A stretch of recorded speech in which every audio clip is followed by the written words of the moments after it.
Okay, we're going to go ahead and get started. Hello and welcome to TPMA's Beyond the Record, Addressing Employment and Social Needs of the Justice Impacted Population. My name is Mary Hampo, and I'll be moderating today's discussion. Please enter any questions you have in the chat, and we'll get to them as many as possible. Towards the end, we'll get to any additional ones. Now we're going to have our amazing panelists go ahead and introduce themselves and tell us about their professional background as it relates to the justice impacted populations. Latoya, would you go ahead and start off for us? Absolutely. Thank you so much, Mary. Hello, everyone. My name is Latoya Newsom. I am here at the U.S. Department of Education. I am currently serving as the Director of Adult Education and Literacy. Prior to this role, I was an assistant administrator in the state of Tennessee, working at the Department of Labor and Workforce Development's Adult Education Division, where I was able to serve as an assistant administrator for corrections education and worked in partnership with our adult ed program and our reentry program in our county jail system across the state. With that opportunity, I was able to launch a project called Project REAP, which stood for Reentry, Employment, and Adult Education Program. That was a technology-based workforce development and adult education program in all county jails across the state of Tennessee. And it was my baby. Was able to birth that along with really being intentional and bringing awareness to the justice impacted and justice involved individuals and our incarcerated citizens across the state of Tennessee to connect them to workforce opportunities and post-secondary education opportunities. So that's a little bit about me. When I started in adult education, actually working in a county jail part-time while I was a K-12 school counselor, but I was teaching high-set prep classes at night while I was working as a school counselor during the day. So that's a little bit about my professional background as it relates to corrections education and justice impacted work. Thank you so much. And also, oh, wow. We're going to go ahead and have Artie tell us a little bit about her position and organization. Hi, I'm Artie Finn. I'm the co-founder and chief strategy officer for APDS. We provide pathways to living wage employment for folks who are justice impacted. We're a public benefits corporation and a B corporation, and we really work to provide resources to those who are incarcerated, on parole, probation, alternatives to incarceration. And we never charge justice impacted folks or their friends and family. So we partner with departments of labor, departments of correction, departments of education across the country. We're now deployed, I think, in about 18 states, over 200 institutions. And I'm sitting here coming to you from the Utah State Prison. Well, thank you for joining us from Utah. Thank you so much for that, Artie, and I'm excited to get your perspective. Mike, could you go ahead and tell us a little bit about you and your position? Sure. Good afternoon, everyone. It's great to be here. Again, my name is Mike Williams. I am celebrating, I guess, like my 32nd year in this business. I started out working in the correction system in Washington, D.C., went into probation and parole, and I spent the bulk of my career in this system working at pretrial services in D.C., which is one of the model pretrial service agencies in the country, and I'm always proud to say that. Following my retirement, I went to work for the Pew Charitable Trust, where we worked on criminal justice reform initiatives in probably a half dozen states around the country, really focusing on jail populations, trying to reduce the populations as well as reduce the footprint of probation and parole around the country. And then towards the end of my time at Pew, I got involved with our juvenile justice reform initiative in Pennsylvania, which was super exciting. And we're still waiting to see some of the great outcomes that come from that initiative as well. I got an opportunity to get back on the ground. Pew was kind of a highbrow, pie in the sky kind of environment, and it was cool while it lasted. But I'm a practitioner at heart, and so I had an opportunity to come to work for Prince George's County, Maryland, where I live, and really to stand up a brand new division, our Returning Citizens Affairs Division, which is brand new. We're celebrating our 1-year anniversary this weekend, as a matter of fact, with the big reentry summit over at the community college. And so we've been really trying to create and enhance the reentry ecosystem here in Prince George's County. What we found is that there are a number of agencies and organizations doing a host of things, but there's very little coordination. And so we've been really excited about bringing people together, getting people to work towards similar goals and all be on the same page. So it's really cool to be here today. Thank you so much, Mike, and congratulations. That is wonderful. I'm so excited to hear about your good work. So we're going to pivot a little bit to discussing the economic investments going on in local communities. As cities and states begin to design and implement these justice-impacted focused initiatives, why is it important to consider all populations of justice-involved individuals when designing these programs? If we could go ahead and start with Artie, I'd love to get your opinion. Sure. I think at the end of the day, 95% of the folks that we incarcerate in this country are getting out. And so the big question is, actually, I heard somebody in Utah who works in the state prison system say to me today, they're going to be your neighbors. How do you want them to be? And right now, 17% of the folks that we incarcerate in this country get any access to programming. That means 83% are basically warehoused. And the big question is, how are you going to have them come out and be productive members of society? And so as a society, that's what we need to think about. And really, our approach is the way to do that is by leveraging technology, content, and data. And when you can marry those things, you can make programming ubiquitous and you can make it individualized. So for us, that is our approach to this previously, I think, intractable problem. I think some of the work that LaToya is doing or had done in Tennessee in partnership with us actually sort of expands the opportunities of what's possible, particularly in jails, where, as Mike alluded to, the length of stay is very short. So I definitely want her to weigh in there on that. Absolutely, I can share. I really think it's important to consider the justice-involved population because it is much larger than many people think. When you think about this, between 70 to 100 million Americans have been justice impacted in some sort of way, have a criminal record in some sort of way. And over 11 million Americans cycle in and out of jails every single year. And of the 2 million people incarcerated in our prison system, state and federal, Artie just said it, 95% of those individuals are returning to community. The question is, how do we want them returning to community? We need to be intentional about investing in justice-involved populations because it is investing in our communities. And we know that education has a ripple effect. We know that workforce development and training has a ripple effect, not only for the individuals, but for their families and for those communities. So we ask the question, do we want counties and states paying for incarceration or housing individuals in the justice systems, or do we want them contributing to our tax basis so they can be providing back into those communities through their tax dollars, improving the infrastructure for their roads, for their schools, those types of things. So having that conversation with individuals on the ground really changed the narrative and shaped the work that we did in Tennessee and what we want to do moving forward. Absolutely. I couldn't say it any better than Artie and LaToya. The only thing that I would add is that, since I've been doing the work here in Prince George's County, I've been trying to convince people that good reentry strategy is good public safety strategy. And we seem to, there's this effort to try to divorce the two. And I don't think that that's an effective approach. As men and women come home from periods of incarceration, and if we can get them the services that they need, and we can get them the supports, and we get them in viable employment, then we can prevent them from going back to the lifestyles and behaviors and things that got them in trouble in the first place. And so part of what we hope to do here is to create this infrastructure where we allow people to have opportunities so they don't have to find themselves back in those situations. And so I really am trying to shift the conversation from having a public safety strategy over here and the reentry strategy over here, because I think the two need to be merged. And we have to figure out what strategies will allow us to merge the two for maximum benefit.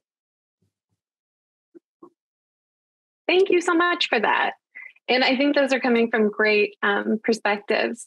Something that I think you said, Mike, that I'd love to follow up on is more about the strategies that we can actually use to overcome the barriers that you mentioned. Yes, we're going to be reliant on partnerships, but are there individual partnerships you think we should focus on, or are there strategies that you would like to see implemented at the local level? Absolutely. And, reentry strategy is a local strategy, right? We have our state prison system here in Maryland, and they do a great job of trying to get people connected to resources to get them ready to leave, but we can always do better. And so, one of the strategies that we keep talking about is really tapping into men and women before they leave the institutions, and that's at the state level. And really making sure that we know who they are, we know when they're coming home, we know what resources they need. And so there are apps out here now, these pocket apps and these different technologies I'm sure Artie's familiar with, that allow people to connect with the resources available in the communities before they get released. And so when they get released, as long as we have like a touchdown place for them to tap into, then we can begin to make sure that they get connected to those resources. So that's one of the strategies we've been employing at the local level in our county detention center in the jail. It's harder because it's such a transient population. They're coming, they're going. But I think our jail is adopting some of the technologies, and I can see where once we get this implemented, we'll be able to connect men and women to services, even coming out of the jail. Ideally, and this is probably a future that I hope to see, is that those men and women coming from state facilities will transition back to Prince George's County through our detention center out to the community, so that we have systems in place from the state level to the local jail to the community that are all tied in together. And I think I would love to add, I think the model that LaToya mentioned, REAP in Tennessee, is really interesting because they're using tablet technology while folks are incarcerated in the jail. And then that programming is continuing post-release because, as we all know, in a jail environment, you're there for a very short period of time, ideally. And so when you can be under the auspices of the Department of Labor, in this case, you have a case manager, and then you're continuing programming and you're connecting with employers, it's sort of the perfect transition. In some cases, if we have you longer, we can actually try to get you employment prior to release. Right. Absolutely. So there are really interesting strategies that can be employed. And I would love to piggyback off of that because I believe there's no one strategy to really tackle this complex problem. It's really going to involve this collective impact model as a promise and practice to really overcome this obstacle. It's going to take multiple partnerships and being really strategic in how we're thinking about this. So what I think about that collective impact model being a feature where stakeholders are really working together concurrently with this common goal. And the mantra that we've seen in collective impact is that cooperation is the new competition, right? We're getting down and really into the nuts and bolts of it and really thinking about workforce practitioners and nonprofits should really look to your adult education partners, thinking about programs such as integrated education and training, pre-apprenticeship opportunities, and apprenticeship opportunities to fill their workforce needs while incorporating adult education. And I think it's important to really meet justice impacted and justice involved individuals where they are, to see what their interests are, what their aptitudes are, really talk about what transferable skills do they have, things that kind of led to being incarcerated. How do we take those transferable skills and use that to show value to employers as credible messages to how the justice system has been shaped, and so show that we can serve as sounding boards and subject matter experts to advocate for employment opportunities for this population. And finally, I would suggest working with business committees to set up employment opportunities that are friendly and receptive to justice involved and just individuals that have had justice involvement. Many people, employer-wise, are scared off, and even the individuals that we serve, thinking that their past will preemptively remove them from labor force opportunities. But we have to be intentional about doing in-reach and recruiting and building those partnerships with the business community to advocate for the success of individuals that have been justice impacted. Mm-hmm.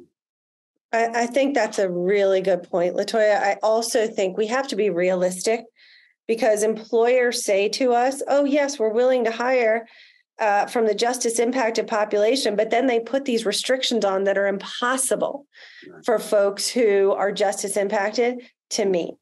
So whether it's a type of crime they won't hire for, whether it is work experience, we can get people the credentials, but Latoya mentioned a really important word. Apprenticeships are key because if they don't have the work experience, they're not meeting the job requirements. Mm-hmm. So to solve those issues is complex and involves multiple stakeholders. So I think that's a very good point. I really appreciate that. And actually building off something you mentioned, Latoya, is really shaping this conversation as an opportunity for the country to move forward together.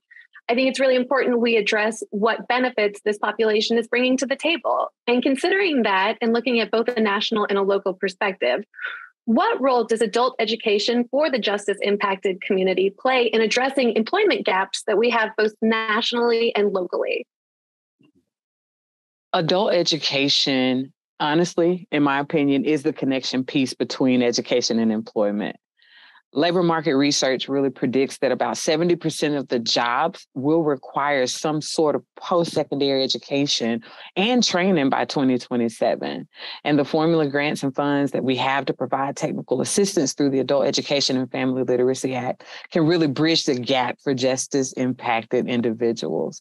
Here at OCTAO, the Office of Career Technical and Adult Education is currently funding technical assistance opportunities for justice-impacted people to participate specifically in integrated education and training. We call it IET. Education loves a good acronym, right?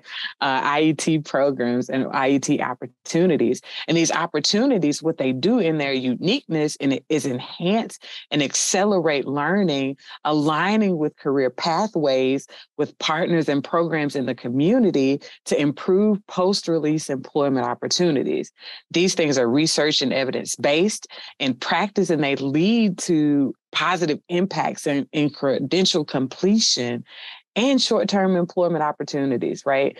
And we're no longer looking for a job for individuals upon release. We want them to move into careers that are family sustaining, that provide a sense of pride and accomplishment so they know they can be these examples for their families, for their communities.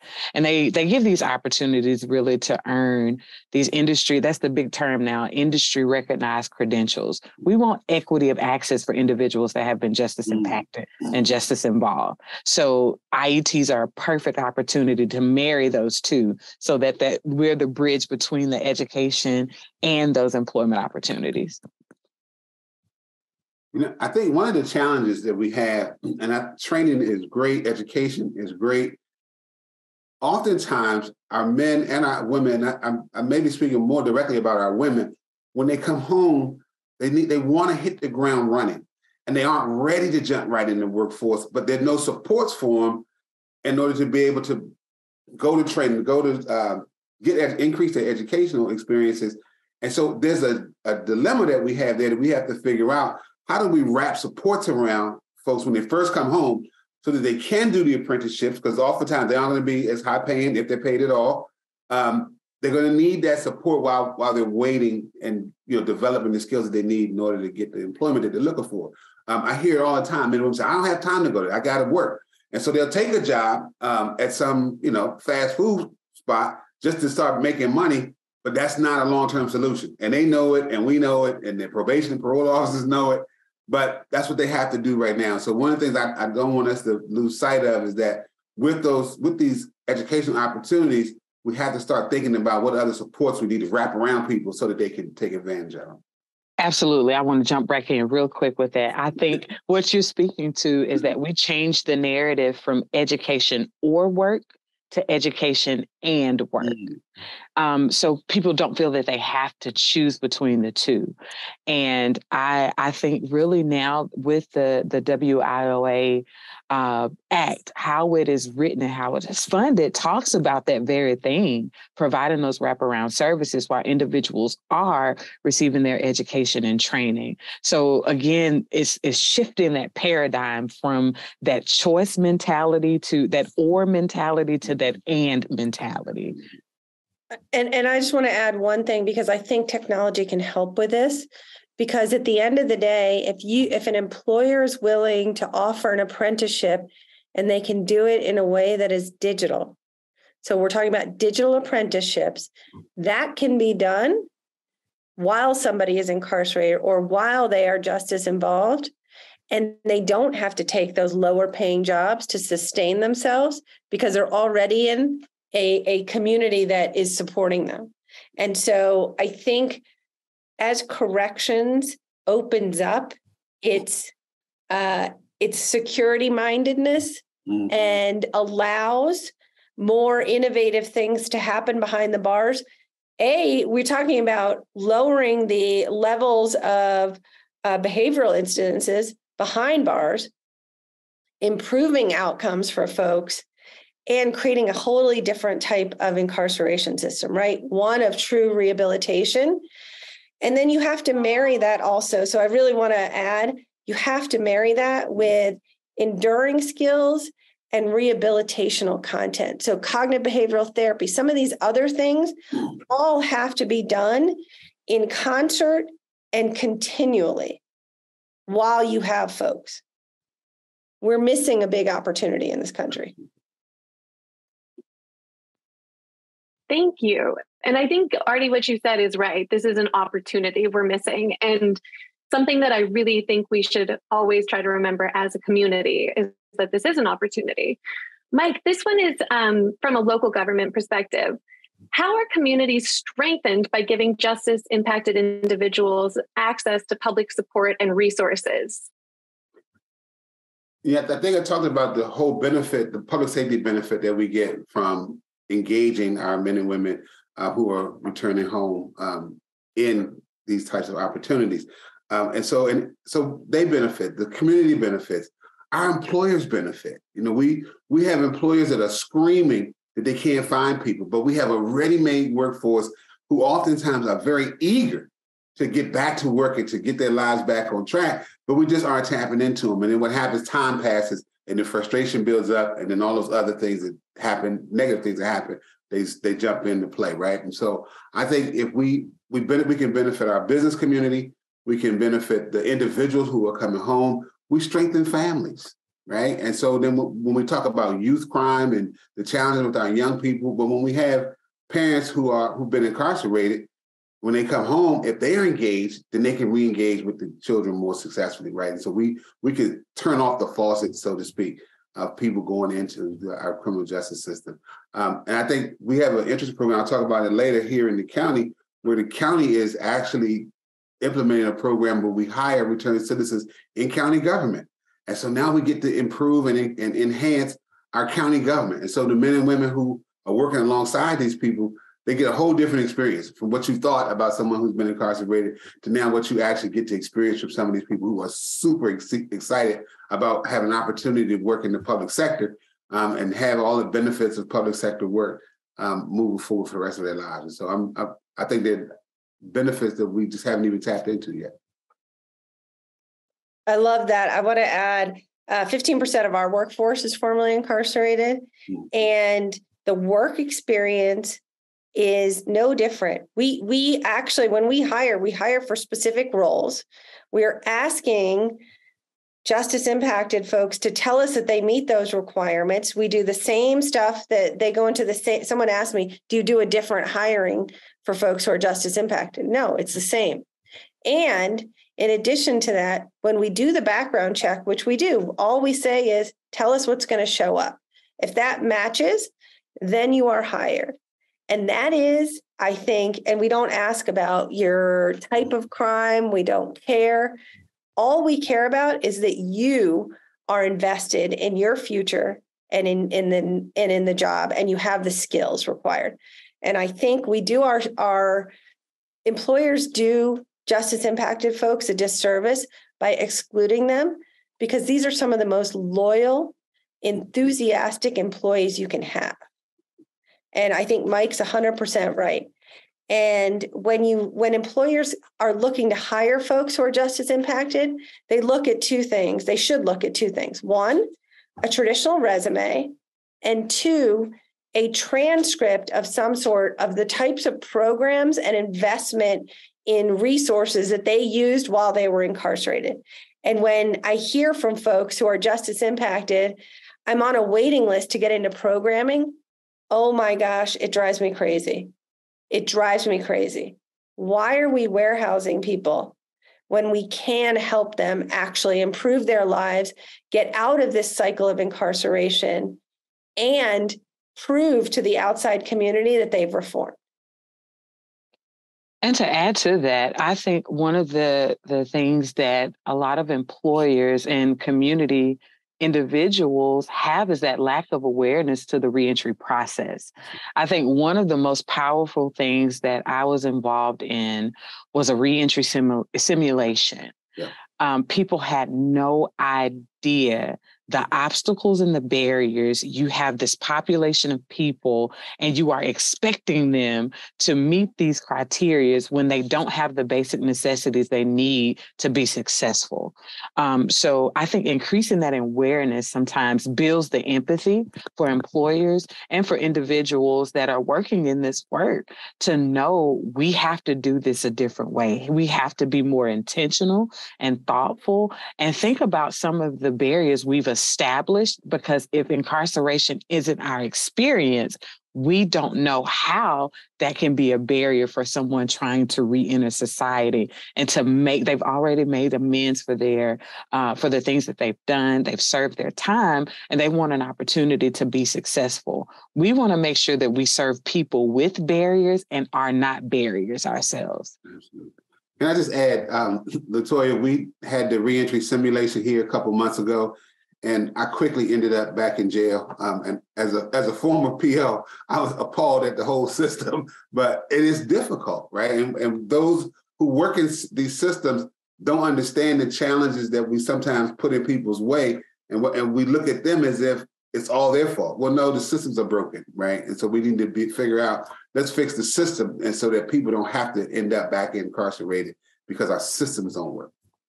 Yeah, I think that's 100% right. I also think there's education that can happen for folks, because I don't know if people on this call are aware, but like something like 30% of the people that end up back in prison are there because of parole violations, technical parole violations.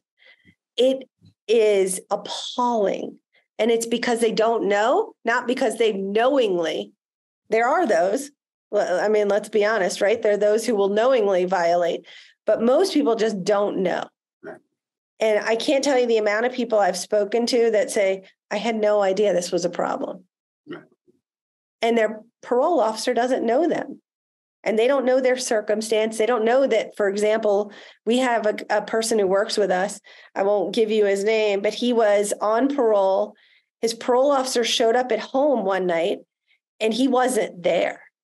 And he wasn't there because he had told his parole officer, I have an overnight job. It's the only job I can get where I have to work overnight. So at midnight, when the parole officer shows up, he's not there.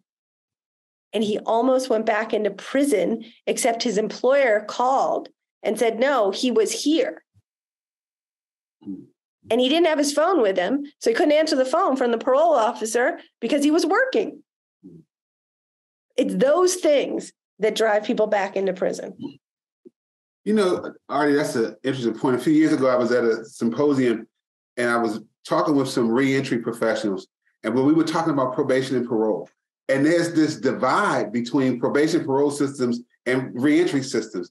And so going back to Latoya's point, we've got to bring them together. We've got to build this community of practitioners who are all on the same page so that we can avoid things like that, right? And we can begin to have those dialogues. But I still haven't figured out, and maybe it's just because I'm just haven't dove deeply enough into it, why we have this disconnect between our probation and parole folks and our reentry folks. and because we should be working towards the same purpose. Those are such great points. I'm going to go really quickly to some of the questions. These are both related to the employer. The first question, Mike, can you discuss a little bit more about the reentry simulation, how it works, and what impact you think that could have on employers? So the simulation that we did here in the county, we got the community college to give us a large space, and we had around the space tables. So you had your driver's license, it was the DMV people, you had the parole officer, who was the worst person ever. And you had your law enforcement people, you had social services.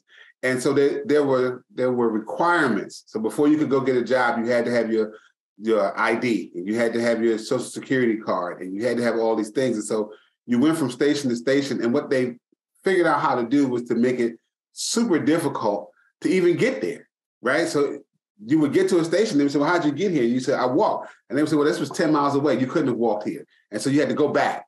And so there was always a roadblock in the way, right? And so then you go to drug tests. Well, if the drug test costs you $5, well, I don't have a job. I can't pay for the test. And so then that's all in some parole systems, and I've seen this, that's a violation. So now I couldn't take the first test. You're gonna make me take more tests, and then you want me to go to treatment too. Again, artificial barriers that we put in. So that was a simulation. It was like a half a day event. And by the end, the space that was allotted as the local jail where people got sent was full because people just could not navigate all these different systems. And there were time constraints that things had to be done in. And so that made it even more difficult and challenging. Latoya, was that your experience as well?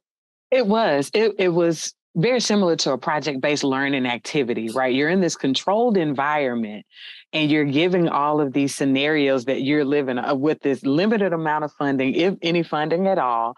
And we think about the barriers to individuals face that are in incarceration. We think about childcare. We think about transportation. Now you couple that with a criminal record and you're in this simulation and you could see the visible frustration on some of the participants' faces because they're like, how can you expect me to achieve or succeed with all of this? And at the end, having that dialogue and that debrief, it really shows people that the systems that we have create these barriers that are impossible to overcome. So having that empathy, we had this opportunity with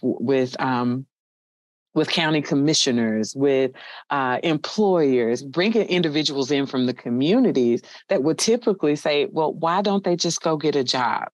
When you're in that situation, it helps you to answer that question so you can empathize. But why? Well, I know they can't get a job because they have to meet with their parole officer. They have to pay for drug tests and don't have the funding to go pay for drug tests, and they don't have transportation to get here, like Mike was talking about. So that simulation was one of the most eye-opening events, not only for us as adult educators, but for other stakeholders through our Department of Labor, through our state workforce board, through the chambers of commerce. Those individuals were participants of this.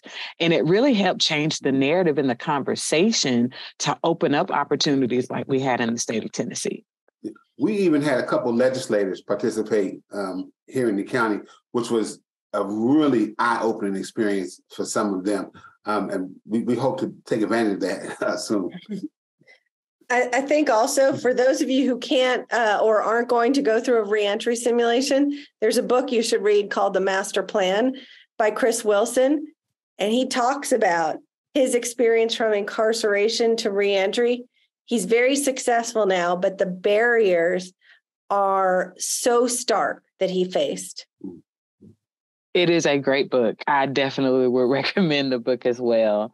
Anyone that's working with the justice impacted population, I do recommend reading the master plan because, again, some individuals are not like Chris that are really self-directed and self-motivated to look at barriers as opportunities to overcome. They see barriers as roadblocks. So it kind of helps you shift your thinking when working with our justice impacted individuals. That is perfect and goes really well into actually two follow-up questions that we'd like from the audience. So the first one is identifying what strategies we could use to go ahead and help show the intrinsic value of justice-involved individuals in the workplace and for employers. And to build off that question, specifically talking about ban the box. If you have any experience or opinions on that, we'd love to get the feedback. And the book information is now in the chat for anyone interested. I would like to address that first question about the intrinsic value. I think the most powerful thing we could do is storytelling. We have to tell the stories of individuals that have gone through this process, that had the experience of engaging with programming and found success with it. Not only of the participants, let's talk to the employers as well. I think those peer-to-peer conversations with employers, that peer-to-peer conversations with those sheriffs or those jail administrators or those prison wardens that have opened up and allowed certain technologies and education and programming inside of their facilities, let them tell the stories, those peer-to-peer conversations. They become your advocates. They become your champions. They become your change agents to really speak on behalf of the benefit of these programs and using those voices. I think there's so much power in storytelling because we can get lost in data points, but when you can put names and faces and families to those data points, it brings those stories to life. We know we're not just changing lives, we're really changing generations. And when you see those individuals that have gone through this process, and I remember one individual in particular began an adult education program inside of a jail, then began a jail to work program in Tennessee. And the company that hired her after she was released, she's now a manager and a supervisor at that same company. So you talk about longevity, you talk about loyalty, you talk about value. She's been employed now for over 9 years with the same employer. And she's able to go back to her community and tell her story to individuals that were on the same trajectory or same pathway that she was on. So I think there's power in storytelling that we really need to invoke. I'd like to share a story along those lines. Speaking of the power of storytelling. So we ran a pilot program inside the DC jails with Amazon Web Services. And Amazon Web Services gave us all of the content to train individuals in one housing unit on getting a certified cloud practitioner credential. And they told us, there's a couple requirements. You just have to have a high school diploma or high school equivalency. You have to take a prerequisite course, and we expect about a 50% pass rate. It is not an easy credential to earn.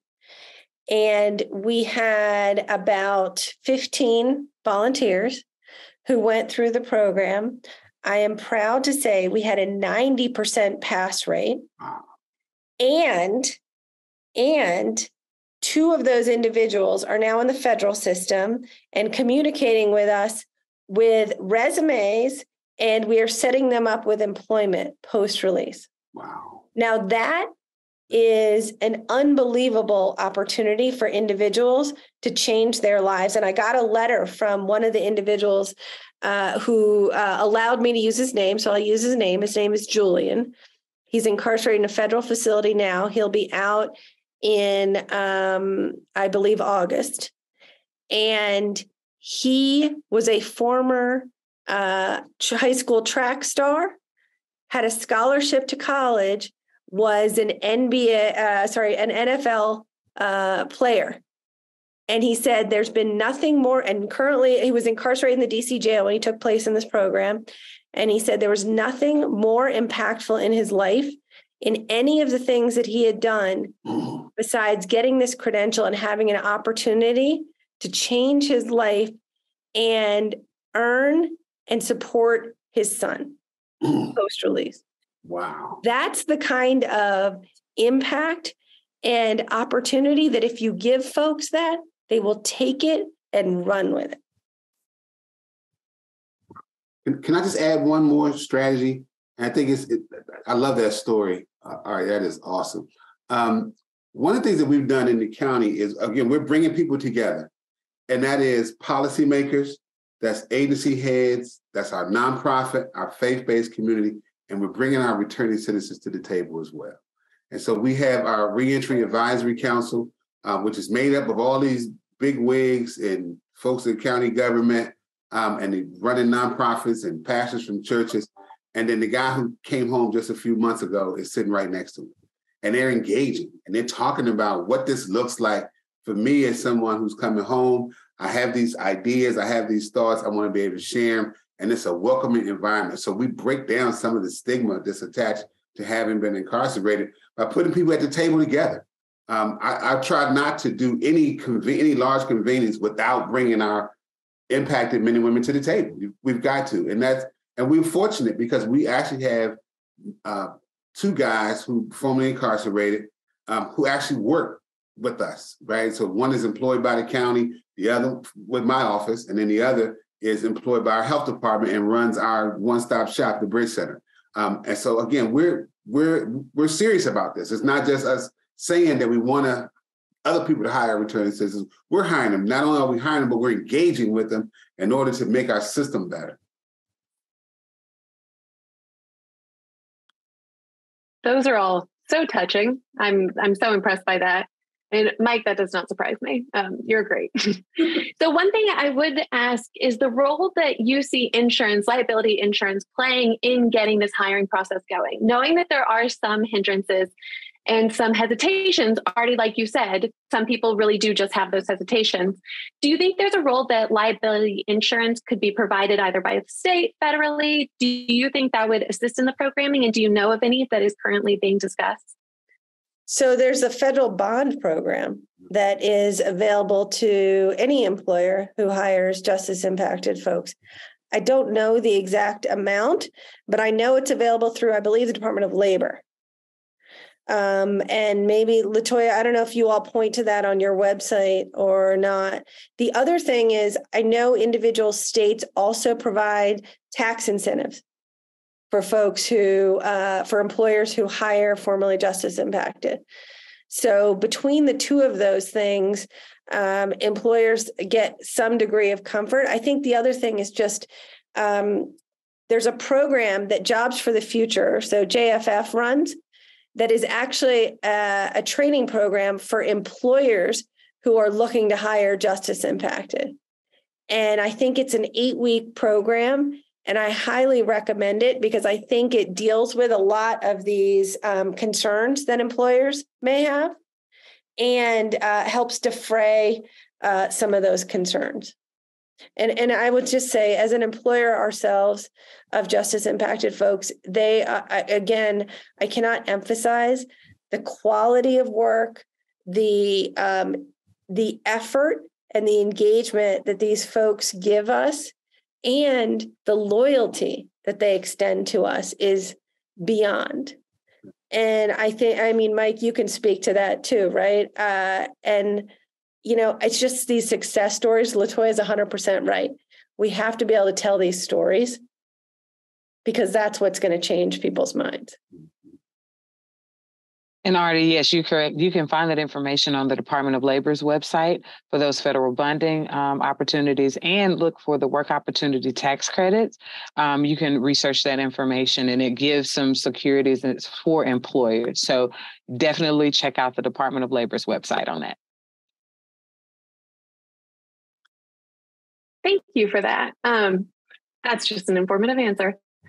Mike, this one is going specifically to you. When you mention individuals wanting to hit the ground running, does the current job market with more job openings than available workers make it more challenging to convince justice impacted individuals to get into training programs that will benefit them in the long term, considering they have short-term opportunities?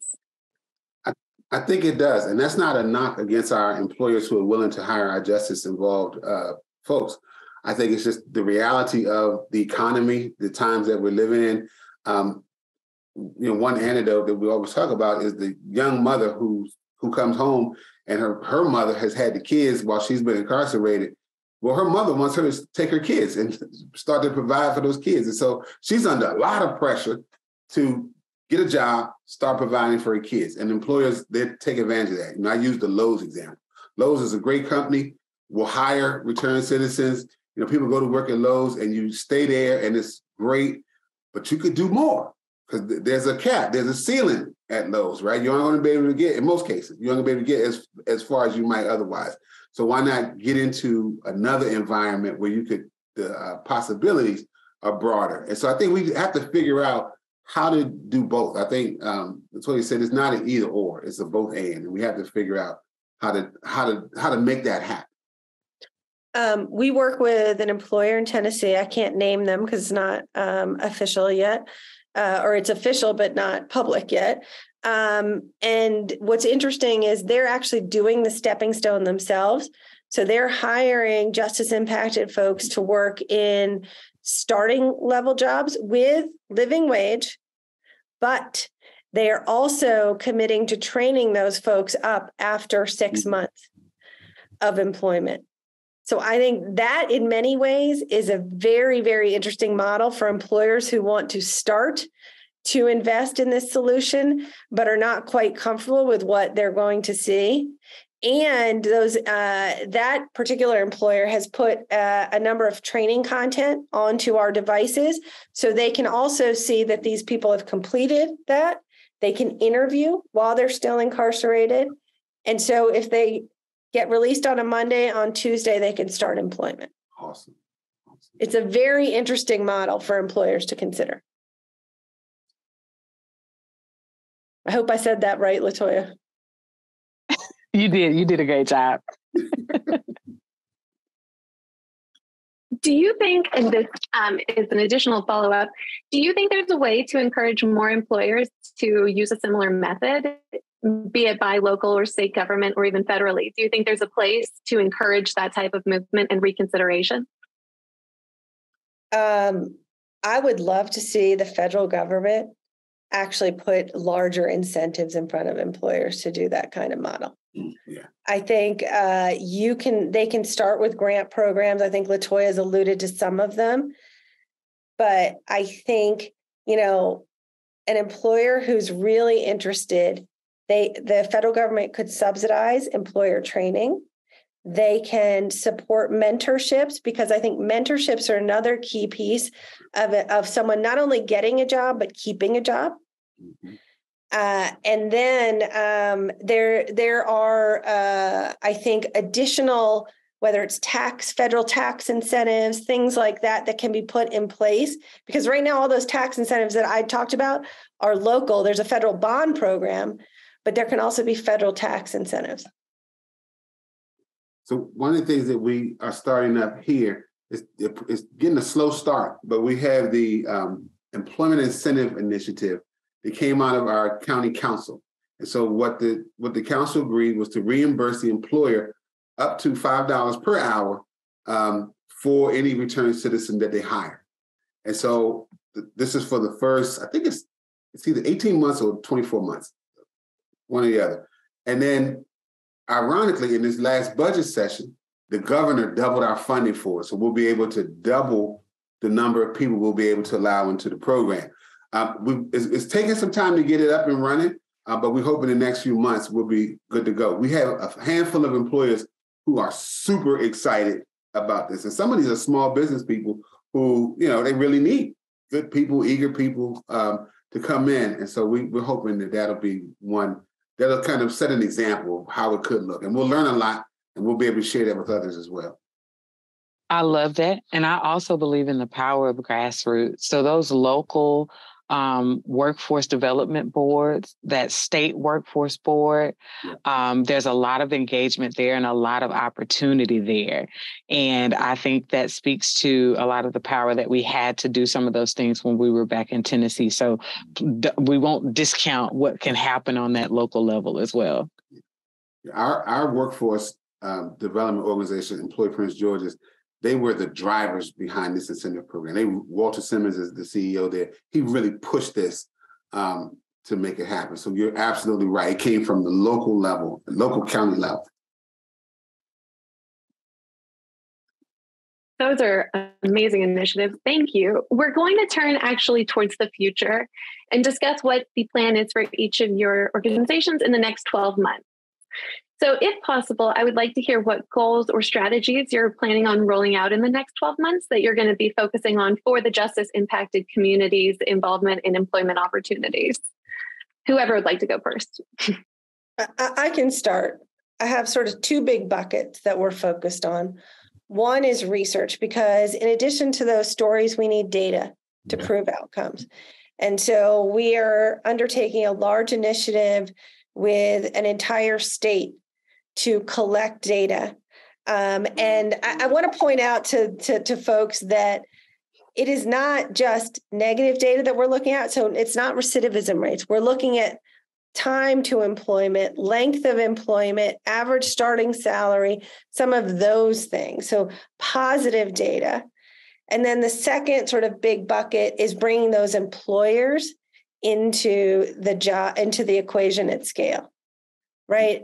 We want national employers who are willing to hire. We're in 18 states now. By the end of the year, we'll be in 20, maybe 21.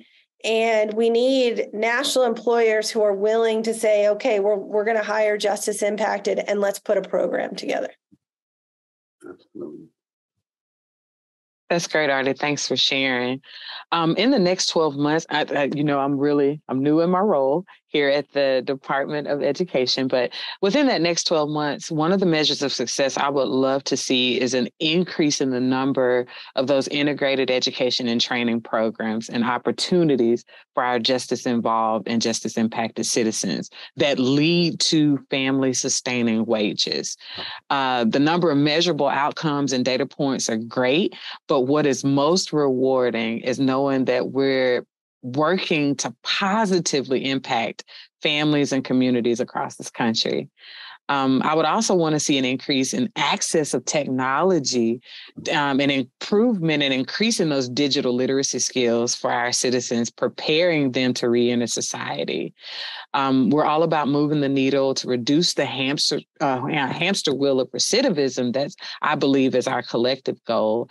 And I want to ensure that our division of the department works intentionally to do our part.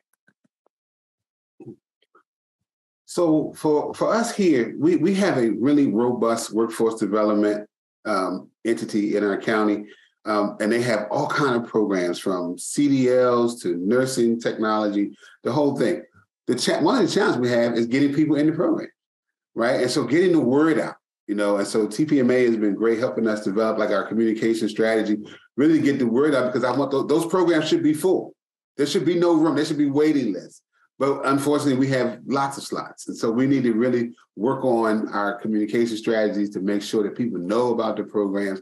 And if there are barriers to getting people in the program, which I suspect transportation is going to be one, because we aren't a transportation-friendly county, that may be one. But let's figure out how to get around that barrier. The other thing that I'm focused on as we move into this second year of our existence is those wraparound services. And so I can't expect someone to come home and go to work if they don't have decent housing. And so we've been engaging with our county housing folks, both public and private, to let's figure out some affordable housing solutions for men and women who are recently being released, right? Because one of the challenges is, and we talked about unique populations such as like sex offenders, right? We're learning, this is anecdotal, but we're learning that our sex offenders don't have a place to live or work. And so they are increasing our homeless population here in the county, right? And so we've got to figure some of that out, right? Because they are under our umbrella as well. And so I think we have a lot of challenges here in the county, and we're trying to take them on one at a time. But we are fortunate to have our workforce development entity here, but we've got to get people in. And we're struggling to get people in and get the word out that these opportunities are available. I hope this helps to fill them up, Mike. Yeah. With our last few minutes, I would love to get any final thoughts that you have to share regarding employment, or also what you would encourage employers to consider when moving forward with the justice impacted communities. I'd like to jump in, because one other thing I wanted to say in that last question is that when we talk about employment for returning citizens, there's almost like a traditional track, right? So our public works department is happy to hire returning citizens, but I want our community development agency to hire justice impacted people as well. And so, I'm hoping that we can break down some of the barriers and what we think are traditional roles for justice involved people to play, and we can broaden that scope, and that's both in the private and the public sector. I'll love to jump in on that last little piece and really thinking about and being intentional about removing the adjective of justice impacted and justice involved, and know that they're people. We need to work to make sure that we are rehumanizing these individuals and giving them an opportunity to succeed, especially if they have served their time, they've paid their debt to society. We need to be intentional about providing pathways to success. So removing the adjective altogether, treating them as individuals, letting employers know that they are individuals. You don't want to be defined by what you've done. So we need to stop putting that label on people and being intentional about providing them opportunities of equitable access to high wage and high earning livable wage positions, especially if they've received the training and the skills that they need to perform and execute the job with excellence. So that's the one thing that I would leave. Oh my gosh, LaToya, that was like exactly what I would have said. Thank you. And Mike, I agree with you. I think if there's anything we want to leave you all with is find those employers in your community and bring them along, right? We're all here to give the training and the support, but we need those employers. And please get them, your workforce boards, departments of labor, even departments of correction. You have a large influence on the communities that you serve. And there's no better form of public safety than education. I'll just leave you with that. Thank you so much. So after this, you'll be able to find the entire conversation at the TPMA Inc. YouTube page, but we'll also be sending out a link to each of those who attended, along with information if you'd like to learn more from any of our three panelists, and of course, the book recommendation. Thank you all so much for coming, and I hope you have a wonderful day. See you guys next time. Thank you. Thank you.